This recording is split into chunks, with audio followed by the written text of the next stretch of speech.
Alright, so welcome back. So we got a little bit more time left to entertain some more calls. So if you guys still want to call us back. I want to thank the last caller for calling in. Obviously, he had some things on his chest he wanted to let go.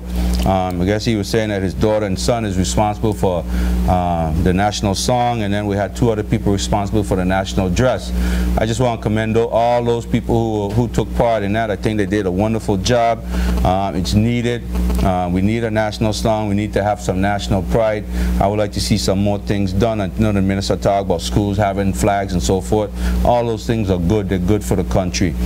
Somebody texted and said if the taxi guys really like the shirts, they should go ahead and purchase the shirts at their own cost. I agree, we need to buy our own stuff sometime and not always depend on the government. But of course, the government will have to decide on that if that's the shirt they want. So again, as soon as the new taxi commission get back in place, we need a new commissioner. As soon as he get back in place, and then we have people moving forward with some policies and stuff, maybe that's something that we can come to a resolution on. We have another text that said the government needs to put a stop to people bringing their kids here to go to school. Schools are being overburdened, and it's causing the country a lot more money. Personal opinion, obviously the schools are overcrowded. A lot of them are expat kids, so something needs to be done. I think the visa is still too cheap. It should be at least $300 US. Wow, don't kill people, don't kill people. They're still human, still got to work with them. A lot of the brothers and sisters here from the other Caribbean islands, they're needed, man. We need folks to help us move this country forward, but at the same time, I support the kind of program that the minister is trying to put in place now to help move the country forward. You got to start bringing your people up to par.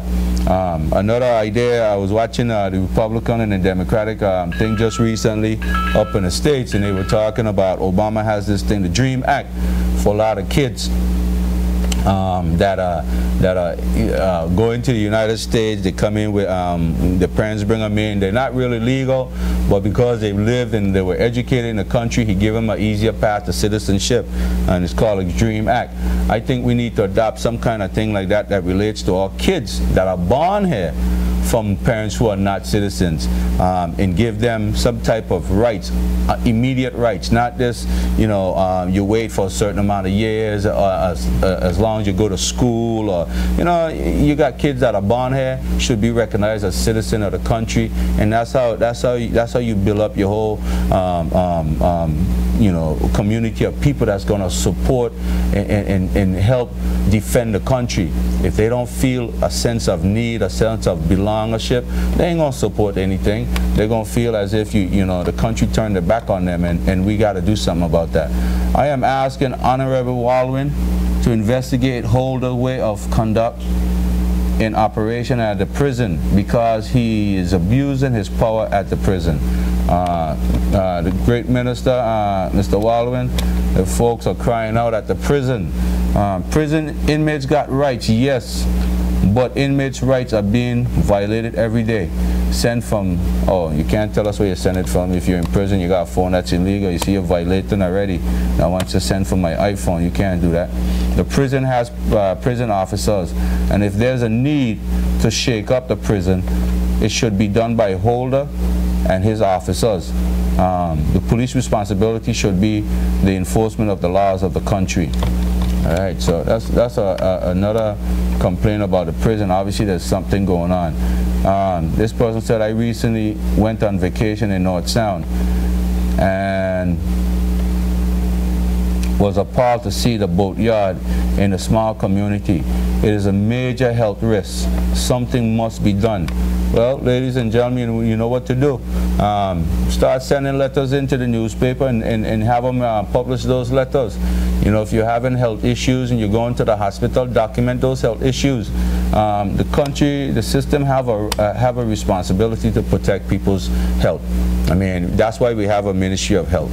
You know, if somebody's in a neighborhood, I'm sure if somebody was in a neighborhood just releasing nerve gas, the government would have to act. And if this is something, I'm not saying this is nerve gas, no. I'm simply saying if this is something that's affecting the life and health of people in that area, something must be done. And I put out what I think to be a good solution. The boatyard owner have a business that needs to be protected. He has to do his business. But if he could do his business in a way where it doesn't affect the community, that's something that needs to sit down and look at. If he's spraying his boat and using products that are dangerous to himself and his workers, obviously the government needs to step in on that. But if he's spraying in the open and the wind is taking that stuff up in the hills and you got people living around there that are being affected, that's a health problem and the system must act on that. So if you're in Virgin Gorda and you're having this problem, you need to go ahead and address that. Again, you got 5 representatives. Call them up. Call them up. That's all I'm going to keep telling you guys. Call them up. You got the Honorable Ralph O'Neill. He's a representative for the 9th District. He's a career politician. Utilize him. Call him up. His number's in the phone book. He lives in Tortola, but right now, you know, he has a lot of time. He should be in Virgin Gorda rallying, you know, rallying for fisheries, rallying for, you know, good governance up there, rallying for all these problems that y'all are having up there. Virgin Gorda people shouldn't be having no problem like that. You know, Virgin Gorda every year is listed as one of the best places in the world to come on vacation. You have some of the most tourists. You have the most hotel rooms in the territory. You don't even have a hospital. You don't have a good waiting room. You have doctors that are only on call during holiday season or on weekends. Those are things that, ladies and gentlemen, if you don't be proactive on it, you're not going to get anything done. You got to call these representatives. Besides the premier, besides the first premier of the territory, you also have 4 other representatives. Call them up. You know, blow up their phone. You know, when I say blow up, I mean call the phone, call the government switch line. It's 494-3701, and ask for the Premier's office and complain. Get as many people as you can to bombard the Premier's office and complain. Call the Ministry of Health. That's the Honorable Ronnie Skelton. He's in charge. He's a good man. Ronnie is a man, the kind of person you could sit down. You see Ronnie sometime on a Friday night just hanging around by the ice cream parlor and you could pull up on Ronnie and talk to Ronnie. Ronnie's that kind of person. So, you know, we have people in there that you can approach. And we had that also the last government. But this is the government that we deal with now. There are people that you can pull up on, that you can approach, you can talk to them, you know, get a bunch of people to sign some petition, bring those names down. If people are getting sick, go to the hospital and get their record and bring those stuff. You got to force the people hand, you got to force the government hand.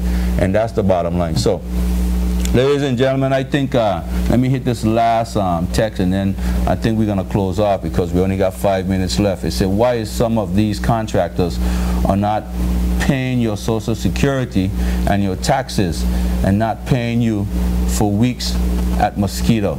I guess that's Mosquito Island. I couldn't imagine that you working for a billionaire and you can't get your money paid. Something would be wrong there. I can't imagine. I want to know about a child born here. Why they can't get a passport when they born, that they have to wait 16 years. Okay, I guess I just want to know why they got to wait so long. Policies, my friend, policies. The government know about the boatyard on Virgin Gorda for a long time and still nothing is being done. If someone sue the government, they will win because the residents who are there first.